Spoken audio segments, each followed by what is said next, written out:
Assalomu alaykum hurmatli aka-ukalar. Yurtimiz ahli, dehqon fermer chorvadorlar, mana bugun Andijon viloyati Buloqboshi tumanidamiz. Erta bahorda 20-iyul, bugun kun sanasi yakshanba. Erta bahorda aprel oyining boshida ekkan makka jo'xori urug'imizni mana silos yo'nalishi bo'yicha ekilgan makka urug'imizni yig'ishtirish jarayonidamiz. Mana 4 metr, 4,5 metr bo'lgan. Shudbek aka, Hormon aka, assalomu alaykum. Assalomu alaykum. Charchamayapsizmi aka? Salomatchilaringiz yaxshimi aka? Farmonga baraka aka. Rahmat aka, Mana rahmat aka. Shuncha vaqt o'tib mana Xudo nasib qilsa aka, ashkurlarga ham yetib keldik aka. Mana yig'im terimlar boshlayapsizmi aka, charchamasdan? Allohga shukr. Charchamasdan. Boshladik, ertalabda boshlaganmiz bizda. Xudo xolisa 4 gektarni o'rib bo'ldik. Yana 3 gektari bor. Ichkarida 70 sotigimiz bor. Allohga shukr, mana chiroyli bo'lib bu yerda. Hosildorlik qanaqa bo'lyapti aka? Yaguarda mayda qilib o'tiryapsiz ekan, chorva ozuqa uchun. Biz yo'nalishimiz sut yo'nalishi, chorva mayda qilib eng kichkina tishlarini qo'ydirib o'rdiryapmiz. O'rta hisobda 70 tonnadan beryapti gektariga. Endi hozir akamiz 70 tonnadan degani sababi tortilmadi, lekin mana hozir mana shu yerdamiz, mana zillarda, katta bartoy zil, bu yoqda uzun mana kamazlarda bartoy urallar tashlayapti aka. Tortilmadi. 1 gektardan qanchadan beryapti aka shunda katta mashinalarda? Endi buni shopirlarni o'ziga qo'ydik, qanchadan chiqadi degan savolni berdik. Shunda eng chiqmagani 70 tonnadan, 7 tonnadan mashinamiz chiqadi deb deyishdi. O'zimiz qapchilib tortganimiz yo'q, chunki o'zimiznikiligi uchun.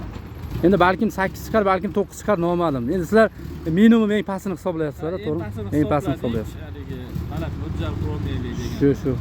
Lekin mana o'zimiz ham yig'ishtirgan, o'zimiz ham dehqonchilik qilamiz. 53larda tepasida narachkasi borlarda o'rgan holatlarda bosib, ustini ozgina bosibroq olib sotganimizda 8 tonnadan chiqqanda, endi menimcha mana zillar xotirjam 8 tonna, 9 tonnagacha chiqadi. Agar bosib olgan o yerda bu tomonda kamazlarda turibdi. Bu kamazlardagi menimcha 10 tonnaga ham borsa kerak. Endi o'rtacha aka 80 tonnadan beryapti ekanda silosa, xotirjam. Biz eng pastini hisoblaymiz. Pasti 70-80, lekin hali realni 70-80 tonna bor. Mana makka bo'lsa shunchalik bo'lar ekan. Mana bo'yi menimcha 4 metrdan baland. Bo'yim meni 180. Mana 180 akamiz chuqurda mana agarda turibdi. Ana. Shu 4 metr bor ekan aka. Xotirjam bo'y 4 metr. Mana dumbillari ham ujrasa maromiga yetgan. Prosta hozir bu yerda bitta kamchilik bo'lgan. Akamiz ham endi yangi dehqon. Shuning uchun selkadan jinday bir muammo bo'lib turib, makka jo'xorini qalin ekilib qo'ygan. Mana qalin ekilib qo'ygan hisobiga makka jinday ingichkaroq bo'lib, dumbilga ham ta'sir qilgan. Hech qanaqa bir mineral o'g'itlar solinmasdan ekilgan. Endi Xudo xolasa nasib qilsa yillarga aka bir 200 kg amafos bilan selkani zamonaviy zo'rida ekib, oralig'ini 20 sm ga dona-dona qilib ekilsa aka, natijasi bundan ham zo'r bo'ladi. Buxoro viloyatida Kogon tumanlarida, keyin yana Jondor, Romiton tumanlarida ham ekdik aka bundan 1-200 gektarga. Xudo xolasa hozir 4 metr bo'lgan, oldi ketmon sotday bo'lgan, ikkitadan dumbil olgan deyapti. Oldi 92 tonnagacha silos olishgan. Ular endi tortganda, endi siz minimum olyapsiz, balkim 80, lekin hali YouTube'ga chiqib olib 100 tonna, 110 tonna, 90 tonna deyishyapti aka. Endi biz realni bor narsani aytyapmiz. Shuning uchun ashe minimumni hisoblayapmiz. Shu hech qanday bir haligi bo'rttirmalarsiz, bor haqiqat bu. Mana akamiz o'z o'zida mana dehqonni mana hozir kambayn nargi tomonda o'ryapti. Xudo xolasa mana kambaynni o'rish holatini ham nima qilamiz, xudo xolasa. Mart oyining oxirida ekildi aka, adashmasam, aprelga yaqin. Aprel boshi. Aprel boshida, mart oyining bir oxirlarida kun isiganda ekilgan mana 20-iyul sanasiga ekilgan 8 gektarlik poliyamiz. Xudo xolasa mana holati yaxshi. Hozir 4 gektar joydan 40 ta 41 ta pritsep chiqibdi. Xudo xolasa biz hisobimiz bo'yicha, lekin 80 tonnadan kam emas. Aka, endi buni Xudo xolasa nima qilasiz aka? O'rniga yana takroriy ekmoqchimiz chorvaga ekan. Xudo xolasa takroriy o'sha urug'dan bersangiz yana. Xudo xolasa endi ikkinchisiga nasib qilsa 50-50 bu sinovdan o'tgan 50% mana shu urug'imizdan 120 kunlik favosi 700 edi buni. Kuni jinday uzoqroq. 50% bundan qo'shtir, 50% favosi 500-450 lik 90 kunlikdan ekamiz aka. Shunda massa ham beradi, bo'y baland bo'lib, buni u 90 kunlik dumbil berib, dona yetilib pishadi. Shuni hisobiga chorvani ozuqani sifati ham yaxshi bo'ladi. Ham massa ham beradi. Endi ba'zi bir 90 kunliklar bor, tan olish kerak. Bo'y past bo'lib qolyapti aka. Shuni hisobga olib buni qo'shib yuborsak 50-50.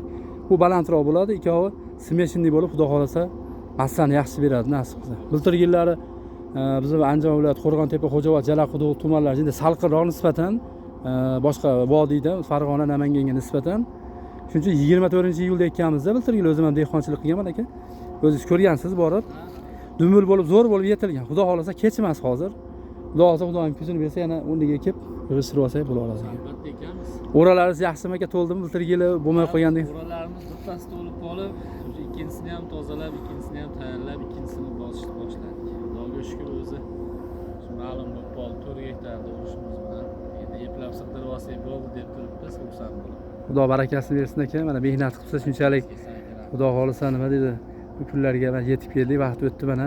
Xudo xolasa endi asta-asta, lekin natija zo'r. Ancha-munchaligi dehqonchilikda bitta kamchiliklar bor. Asta-sekin aka yillar mobaynida yana ham to'ldirib, yana ham bundan bir yaxshiroq natijaga erishsa bo'ladi aka. Xudo xolasa harakat qilyapmiz. barakasini bersin. Haligi chorva yo'nalishida akalarimizga asosiysi hali ko'pchilikning yeri bor. Yerdan unumli foydalanilmaydi. Birinchi o'rinda urug' tanlashda xato qiladi. Kimdir haligi o't bostirib yuboradi aka. O'tga o'zingiz ko'rdingiz mana avvalgi birinchi videolar bosqichma-bosqich chiqish jarayonidan boshlab qo'yganman siznikini aka. Holatini ko'rgansiz, o't qanaqa bir juda bir achinarli ahvolda edi. Deyarli 100 ga 100 o't bosib ketgan joyda o'tini o'ldirdik. Undan keyin dori sepdik. Ekish jarayonida o'zimiz qatnashdik. Mana oxirigacha Xudo xolasa, Xudo xolasa natijasi zo'r bo'ldi. Asosiysi chorva uchun tashqaridan sotib olish yo'q. Kerak bo'lsa o'zingizning oshini sotishga ham imkoniyatingiz bor, to'g'rimi aka? Shu, kerak bo'lsa rasxodingiz uchun chiqimlaringizga sotasiz. Bultirgili o'zimiz ko'rganmiz, sizga silos o'zimizdan Qo'rg'ontepada mana Xo'jaobodga buloq boshiga tashigan, ancha rasxod qilgan, boshqa qilgan. Xudo xolasa bil aka, naborot o'zingiz tashqariga sotasiz aka. Xudo barakasini bersin aka. Sog' bo'ling, ishlarga. Sog' bo'ling aka.